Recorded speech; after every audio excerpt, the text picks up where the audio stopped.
I knew something was wrong the moment my husband told me to get ready for the gala, because in nearly 3 decades of marriage, he had never once wanted me beside him in public, never asked me to represent him, never introduced me proudly as his wife, and when he looked at me that night and said in a low, irritated voice, "Stay in the back and don't embarrass me, that dress is barely acceptable,"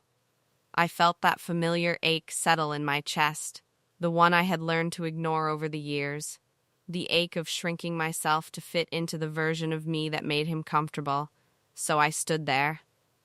quietly in a dress I had bought from a secondhand shop with money carefully saved from my monthly allowance, reminding myself that this was my role, that silence was safer than resistance, that being unseen was easier than being corrected, and yet as the ballroom filled with laughter that didn't sound real, and people who measured their worth in money and titles, something inside me felt painfully out of place, like I was watching someone else's life from the corner of the room. Until suddenly the air changed, conversation softened, heads turned, and the kind of presence entered that doesn't demand attention but receives it anyway, and when I saw him, older, composed, powerful, but unmistakably him, my heart reacted before my mind could catch up. Because 30 years earlier I had loved that man with everything I was, loved him, before fear taught me how expensive love could be. And when his eyes found mine across the room, and his face drained of color, I knew the past had not stayed buried the way I had forced it to,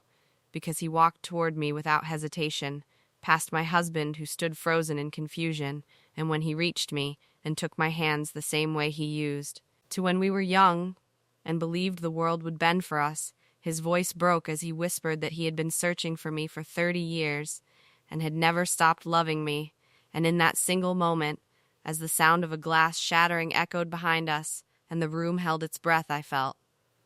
decades of sacrifice, silence, and survival collide with a truth I had never allowed myself to say out loud, that I had not chosen my life, I had settled for it, that I had mistaken control for stability and endurance for loyalty, that I had walked away from love once to protect everyone else and spent the rest of my life protecting myself from feeling anything at all. And as my husband grabbed my arm in anger and humiliation, pulling me away while voices whispered and eyes judged, I realized how deeply I had disappeared inside a marriage that demanded obedience but never offered tenderness, because love was never supposed to feel like permission, never supposed to require shrinking, never supposed to make you apologize for existing.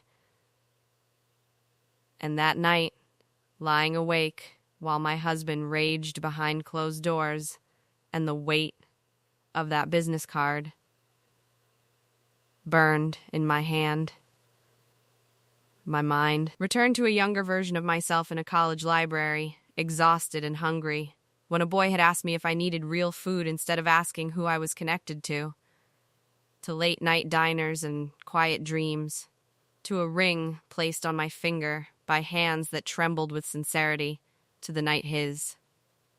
powerful parents threatened to erase my future if I stayed,